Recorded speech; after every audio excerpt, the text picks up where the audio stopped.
வடக்கு கிழக்கில் இன்றிரவுடன் அதிகரிக்கும் கனமழை வெளியான தகவல். பேரிடரினால் இலங்கைக்கு ஏற்பட்டுள்ள பெரும் ஆபத்து, பேராசிரியர் விடுத்துள்ள எச்சரிக்கை.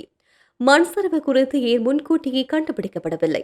உண்மையில் என்னதான் நடந்தது? இந்திய கடற்தொழிலாளர்களின் அத்துமீறல்களை தடுக்க விரைவில் விசேட ஆபரேஷன். அமெரிக்க விமானப்படை வீரர்கள் இலங்கையில் களத்தில். அனே பிளீஸ் என கெஞ்ச வேண்டாம், அனுரவுக்கு சஜித் அறிவுரை.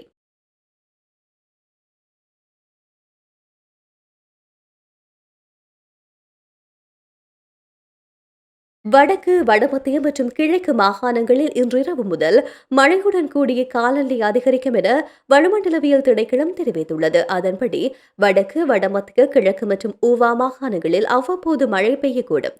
மட்டக்களப்பு மற்றும் அம்பாறை மாவட்டங்களில் சில இடங்களில் 500 மில்லிமீட்டருக்கும் அதிகமான ஓரளவு பலத்த மழை பெய்யக்கூடும். மேலும் பிற்பகல் 1 மணிக்கு பிறகு தீவின் பிற பகுதிகளில் மழை அல்லது இடியுடன் கூடிய மழை பெய்யக்கூடும் என தெரிவிக்கப்பட்டுள்ளது. மேல் சப்ரகமுவ, மத்திய மற்றும் ஊவா மாகாணங்களில் சில இடங்களில் காலை நேரங்களில் பனிமூட்டமான நிலை நிலவும். இடியுடன் கூடிய மழையுடன் ஏற்படக்கூடிய தற்காலிக பலத்த காற்று மற்றும் மின்னல் காரணமாக ஏற்படும் ஆபத்துக்களை குறைப்பதற்கு தேவையான நடவடிக்கைகளை எடுக்குமாறு திணைக்களம் பொதுமக்களை கோரியுள்ளது. நாட்டில் ஏற்பட்ட பேரிடர் காரணமாக கிடைக்கும் வெளிநாட்டு உதவி மற்றும் நன்கொடைகளை முறையாக நிர்வகிக்க அரசாங்கம் நடவடிக்கை எடுத்தால் மிக குறுகிய காலத்தில் நாட்டை கட்டியெழுப்ப முடியும் என்று பேராதனை பல்கலைக்கழகத்தின் பொருளாதார மற்றும் புள்ளியியல் துறை பேராசிரியர் வசந்த அத்துக்கூரல தெரிவித்துள்ளார். நாட்டின் மக்கள் தொகையில் சுமார் 10% விவசாயம் மற்றும் தொழில்துறைகளே கடுமையாக பாதிக்கப்பட்டுள்ளதாக பேராசிரியர் குறிப்பிட்டுள்ளார். இந்த நேரத்தில் நாட்டிற்கு கிடைக்கும் வெளிநாட்டு உதவிகளை முறையாக நிர்வகித்து புதிய பார்வையின் கீழ் புத்திசாலித்தனமான செயல்பட வேண்டும் என்றும் அவர் சுட்டிக்காட்டியுள்ளார். மேலும் பேரிடர் சூழ்நிலையை நாட்டில் பொருளாதாரத்தில் கடுமையான தாக்கத்தை ஏற்படுத்த வாய்ப்புள்ளது. பேரிடர் சூழ்நிலையை நாட்டை இயல்பு நிலைக்கு கொண்டு வருவதற்கான ஒரு ஆசிர்வாதமாக எடுத்துக்கொள்ள வேண்டும் என்றும் அவர் குறிப்பிட்டுள்ளார். இந்த ஆண்டு 5% பொருளாதார வளர்ச்சி எதிர்பார்க்கப்பட்டது. முதல் காலாண்டில் பொருளாதார வளர்ச்சி வீதம் 4.8%, இரண்டாவது காலாண்டில் 4.9% இருந்தது.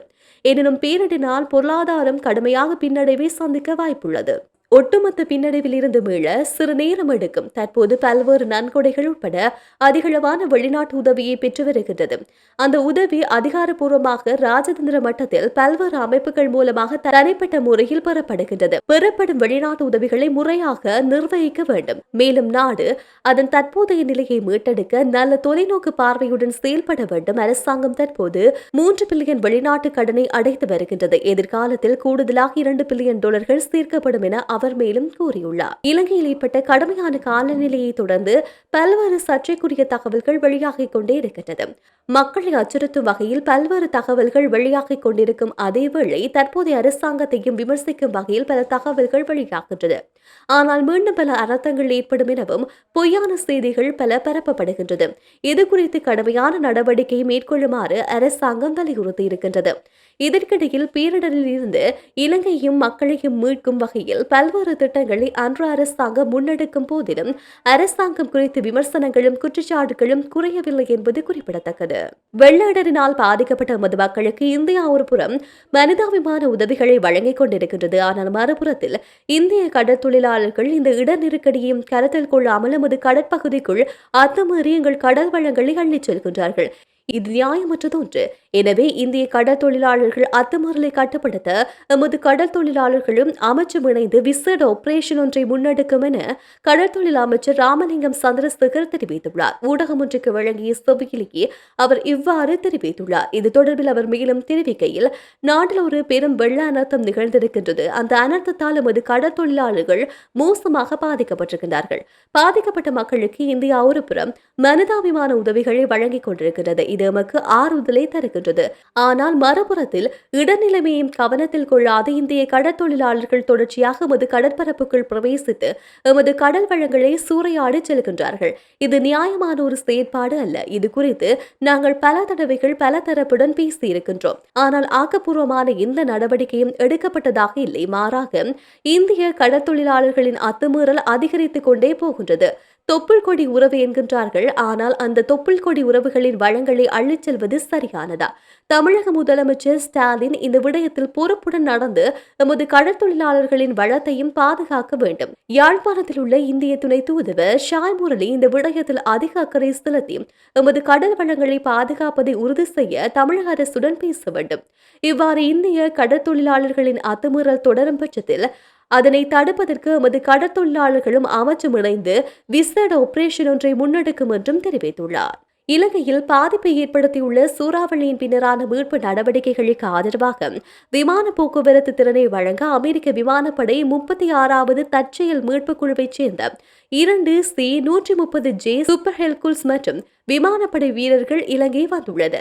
அமெரிக்க தூதரகம் வெளியிட்டுள்ள அறிக்கையில் இந்த விடயம் தெரிவிக்கப்பட்டுள்ளது. இலங்கைக்கான அமெரிக்க தூதுவர் ஜூலி சங் மற்றும் இலங்கையின் துணை பாதுகாப்பு அமைச்சர் அருண ஜெயசேகர் ஆகியோர் இந்த அமெரிக்க குழுவை வரவேற்றனர். இந்த நிலையில் அமெரிக்க விமானப்படை வீரர்கள் இலங்கை அனர்த்த முகாமைத்துவ மையத்தினால் அடையாளம் காணப்பட்ட பகுதிகளுக்கு உடனடி போக்குவரத்து மற்றும் தளபாட ஆதரவை வழங்குவார்கள் என அமெரிக்க தூதரகம் தெரிவித்துள்ளது.